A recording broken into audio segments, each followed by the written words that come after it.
Welcome back ناظرین. ہمیں join کیا ہے مسلم لیگ نون کے سینئر رہنما امیر مقام صاحب نے. بہت شکریہ امیر مقام صاحب. بات کریں گے سیاسی حالات پر. عمران خان صاحب کی حد تک ٹھیک ہے, تحریک انصاف کی حد تک ٹھیک ہے. جب عمران خان صاحب کی فیملی کے حوالے سے گرفتاریاں ہوں تو پی ٹی آئی یہ کہتی نظر آتی ہے کہ انتقامی کارروائیاں ہو رہی ہیں, اور یہ انتقامی کارروائیاں ابھی سے نہیں. آپ کو پتہ ہے ملک میں ایک تسلسل کے ساتھ انتقامی کارروائیاں ہوتی آئی ہیں. آپ سمجھتے ہیں کہ یہ پولیٹیکل وکٹمائزیشن اب تھم جانی چاہیے, اب ہمیں ایک نئی سمت طے کرنی چاہیے جس میں ملک ترقی کرے, آگے ایسے واقعات سے گریز کرنا چاہیے؟ یہ مطلب ہے کہ ہم یہی بھی سمجھتے ہیں کہ انٹی اسٹیٹ مائنڈ بھی نہیں ہونا چاہیے اور انٹی اسٹیٹ کا رویہ بھی نہیں ہونی چاہیے اور اپنے اسٹیٹ کو بدنام کر لینا بھی نہیں چاہیے. سب سے پہلے پاکستان کی بات کر لینی چاہیے اور اس کے بعد اپنی سیاست کی بات کر لینی چاہیے. تو یہ پھر تو ان چیزوں کی جگہ نوبت نہیں آتی. اگر عمران خان صاحب کی آپ بات کرتے تو وہی کسی کی وکٹمائزیشن کی ہماری اس کے ساتھ کوئی یہ نہیں ہے کہ اچھا کہے برا کہے, وہ تو اس کے اپنے اعمال کہ وہی جو اس کی کارروائی ہے وہ پوری قوم کے سامنے ہے. ان کے جو سوشل میڈیا کے لوگ ہیں ان کی جو کارروائی ہے وہ بھی پوری قوم کے ساتھ ہے. جو لوگ ملک سے باہر بیٹھ کر اور کتنا بڑا لاس اور نقصان انہوں نے پاکستان کو دیا وہ بھی سب کے سامنے ہے. جتنا اپنے اداروں کو بدنام کر دیا وہ بھی سب کے سامنے ہے. یہ تو اللہ تعالیٰ کا رحم تھا کہ انڈیا کے ساتھ جنگ آ گیا اور اس نے سارے سچویشن چینج کیے. ادروائز اس نے تو سب کچھ زیرو کر رکھ دیا تھا اپنے سوشل میڈیا کی زور سے. تو میں یہی بھی کہتا ہوں کہ بالکل انتقامی کارروائی بھی نہیں ہونی چاہیے جو اس کے دور میں ہم نے فیس کیے. آپ مجھ سے سوال کرتے تو مجھ پر تو کوئی 30 مقدمات بنائے گئے, میرے بیٹے کو جیل میں ڈالا گیا, میری بیوی کی وارنٹ آف ارسٹ جاری کر دی, ہمارے تمام کاروبار کو امیر مقام ختم صاحب کر دیا اسی لیے گیا, آپ سے یہ سوال ہمارے کر رہا ہوں بہن کہ کو آپ جیل لوگوں کے کر ساتھ دیا بھی گیا. جو کچھ ماضی میں تو ہوتا میں رہا ہے, کہتا ہوں جس طرح کہ سے آپ کو بھی وکٹمائزیشن کا نشانہ بنایا جاتا رہا ہے, آپ سمجھتے ہیں اس روش کو اب چینج کرنا چاہیے ہمیں؟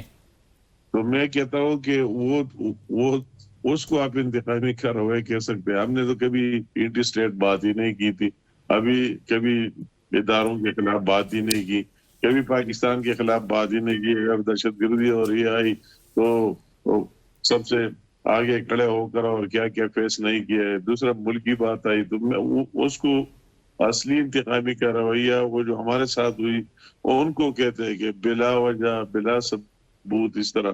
ابھی ان کی اپنی جو کچھ اس نے کیا ہے, جو کچھ اس کا سوچ ہے, جو اس کا فکر ہے, تو اس کا اس کو مل رہا ہے ابھی عدالتوں میں.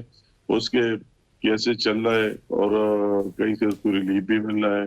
مزید اس کو وہی اپنی بے گناہی ثابت کر لینے کے لیے کورٹس میں عدالتوں میں اگر واقعی وہ بے گناہ ہے تو ہم نے تو نہ اس کے خلاف کوئی کیس کیا ہے اور نہ ہمارا اس کے ساتھ کوئی ایشو ہے. ہم اس کو بار بار کہتے ہیں, اس کی پارٹی کو کہتے ہیں پارلیمنٹ میں کہ کیا آؤ بیٹھ کر ملک کی انٹرسٹ کی بات ہے وہ ہمیں جوائنٹلی کر لینے چاہیے, وہ ہمیں ایک ساتھ نظر آنا چاہیے. ابھی کے پی میں فلڈ آیا, اس طرح لاتے پرائم منسٹر نے کہا کہ ہم جوائنٹلی ہمیں ورک کر لینا چاہیے. ان کی گورنمنٹ ہے, ہماری گورنمنٹ ہے, سیاست ایک سائڈ پر رکھنا چاہیے اور اس حالات میں ایک ہو کر ایک میسج دینا چاہیے.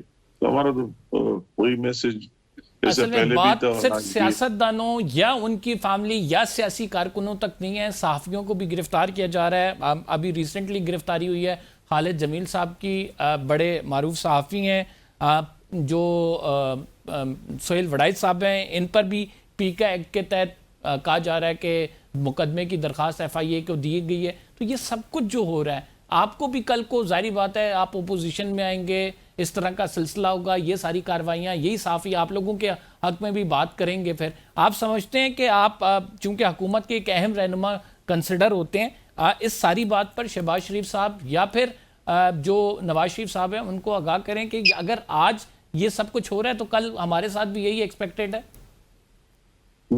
میں نے تو آپ کو پہلے سے کہہ دیا نا, مطلب ہے کہ اس طرح بات آپ نے کر دی تو میں نے کہا اسی طرح اگر کسی کے ساتھ بلا وجہ کوئی چیز ہو رہا ہے اس کی کوئی دلیل نہیں ہے, اس کی کوئی ریزن نہیں ہے, تو نہیں ہونی چاہیے. میں بھی کہتا ہوں اس طرح نہیں ہونا چاہیے کسی کے ساتھ بھی, کہ وہ مخالف ہے, ساتھ ہے, ایک اختلاف رائے, ہر ایک کا حق ہے, ہر ایک کا اپنا پوائنٹ آف ویو ہے, ایک دائرے کے اندر رہتے ہوئے اس کو وہی دینا چاہیے.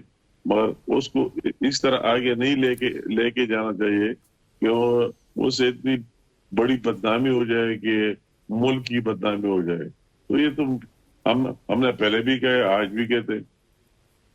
مذاکرات کے حوالے سے آپ لوگ کہتے ہیں کہ پی ٹی آئی آپ لوگوں کے ساتھ بیٹھے, لیکن اصل میں صورتحال یہ ہے کہ پی ٹی آئی کہتی ہے کہ آپ تو ہمارے لیڈر سے ملاقات نہیں کرا سکتے, آپ کے انڈر تو جیل سپرنٹینڈنٹ نہیں ہے, آپ ہم سے کیا بات کرتے ہیں؟ نہیں, مطلب ہے کہ ان کی ملاقاتیں بھی بہت ہی رہتی ہے. جو باہر یہ آپ دیکھ رہے بیانات آتے, کوئی کیا کہتے ہیں, کوئی کیا کہتے ہیں, کوئی کہتے مجھے خان صاحب نے یہ کہا, کوئی کہتے خان صاحب نے مجھے وہی کہا. ان کی بھی ایک سٹانس تو نہیں ہے, ان کا تو ایک لیڈر تو نہیں ہے, ایک ہی بات نہیں ہے, ہر ایک خود اپنا لیڈر ہے, ہر ایک کا خود اپنا پوائنٹ آف ویو ہے. تو عمران خان کو بھی اپنے پارٹی پر, اپنے لیڈر پر, جس کو چیئرمین بنایا اس پر اس کو اعتماد کر لینا چاہیے. جس کو دوسرا عہدہ دیا ہے تو اس کے ساتھ اختیار ہونا چاہیے. اگر ہم ان کے ساتھ بیٹھے تو ان کے ساتھ تو کوئی اتھارٹی ہوتی نہیں, اختیار ہوتا نہیں. فار ایگزامپل یہ ایک بات, جنرل جو دہشت گردی کی ہو رہی تھی اور نیشنل سیکورٹی کمیٹی کا اجلاس اسمبلی کے اندر ہو رہا تھا, رات کے 2 بجے تک وہ کہتا ہے کہ ہم آئیں گے, فلاں بات کرے گا, پھر صبح کہہ دیا نہیں ہمیں آرڈر آ گیا ہے, ہم نہیں آ سکتے. دوسرے اس طرح کئی ایشو, تو ان کو بھی ایک لائن پر ہونا چاہیے, ان کا ایک لیڈر ہونا چاہیے. تو ہمیں بھی یقین آ جائے گا اس بندے سے بات کراتے اس میں کوئی وزن ہوگا. تو اس طرح تو کوئی ہے نہیں جس کے ساتھ ہم بات کریں اس کے ساتھ اختیار ہو اور اتھارٹی ہو. آپ سمجھتے ہیں کہ یہ معاملات کہیں نہ کہیں سیٹل ہوں گے؟ کیونکہ معاشی استحکام کے لیے سیاسی استحکام بڑا ضروری ہے. رائٹ ناؤ تو ایک افراتفری ہے اور لگ ایسا رہا ہے کہ یہ چلتی رہے گی. نہیں, مطلب کہتے ہیں کہ ہم تو کہتے ہیں کہ ہم سب کو یہ بات, ہمارا اپنا سیاسی ایجنڈا اپنا وہی عزائم ہمارے اپنے منشور ہے. مگر اس طرح ملکی ایشوز پر اگر آپ کو یاد ہو, جب ہم 2018 میں انتخابات میں کیا نہیں ہوا, مگر اس کے باوجود وہی شہباز شریف صاحب نے اسمبلی میں اٹھ کر ان کو یہ نہیں کہا کہ ہم آپ کو نہیں مانتے, آپ کس طرح ہے, کیا ہوا ہے, کیا نہیں ہوا ہے, مگر کہتا ہے کہ آؤ میثاقی معیشت کے لیے بیٹھتے اور اس پر ہم سے جو کچھ ہو سکتا ہے آپ کا ساتھ دیں گے. انہوں نے بیٹھنا گوارا نہیں کیا, وہ بات ہی نہیں سنی. تو میں تو آج بھی کہتا ہوں, پہلے بھی کہہ رہا تھا, یہ ملک ہم سب کا ہے, یہ ملک اچھا ہو تو ہماری سیاست بھی رہے گا, سب کچھ رہے گا. آپ لوگوں نے اسے ایڈریس کرنے کی کوشش کی. آپ لوگ کہتے ہیں کہ ہم نے معیشت پہ چارٹر آف جو ہے اکانومی کی بات کی, ہم نے معاشی استحکام کے لیے جو استحکام کے ایجنڈا دیا ایک, لیکن اصل میں بات تو یہ ہے کہ آپ جو کچھ بھی کرتے ہیں اس کے اگینسٹ ہی ایک کاؤنٹر پالیسی ایسی بن جاتی ہے, ایسے کریک ڈاؤن سٹارٹ ہو جاتے ہیں. پی ٹی آئی جو کہ بڑی جماعت ہے اس کو دیوار سے لگا دیا جاتا ہے کہ آپ کی کوئی بھی پالیسی, یعنی مذاکرات کا کہنا یا معیشت کی بات کرنا یا استحکام کی بات کرنا, وہ اس پیرائے میں نہیں آتے, اس کے بلکہ اپوزٹ چیزیں شروع ہو جاتی ہیں. تو ایسے میں پھر کیسے امن آئے گا؟ نہیں, مطلب ہے کہ یہ بات نہیں, اب سے جب سے یہ لوگ آئے 18-19 مہینے ہو گئے اس گورنمنٹ کی, تو وہ مئی میں انتخابات ہوئے اور 2024 میں ابھی آپ دیکھ رہے اگست ختم ہونے والا ہے. تو اس سارے میں ہم نے جو ڈے ون سے وہی بات کی, ہم نے ڈے ون سے بات کی اور اس پر قائم دائم ہے. ان کو بھی اس طرح پازیٹیو 27ویں آئینی ترمیم کی بات ہو رہی ہے اور صوبے مزید بنانے کی بات ہو رہی ہے. آپ سمجھتے ہیں کہ ایسا کوئی معاملہ ہوگا کہ صوبوں کو وسیع کرنا چاہیے, ان کو جو ہے ڈیوائیڈ کرنا چاہیے, 4 سے زیادہ صوبے ہونے چاہیے؟ میں تو ذاتی طور پر میں جو رائے ہے, یہ ترمیم کے بارے مجھے کوئی علم نہیں ہے, میرے نالج میں نہیں, نہ میرے سامنے اس طرح بات ہوئی ہے.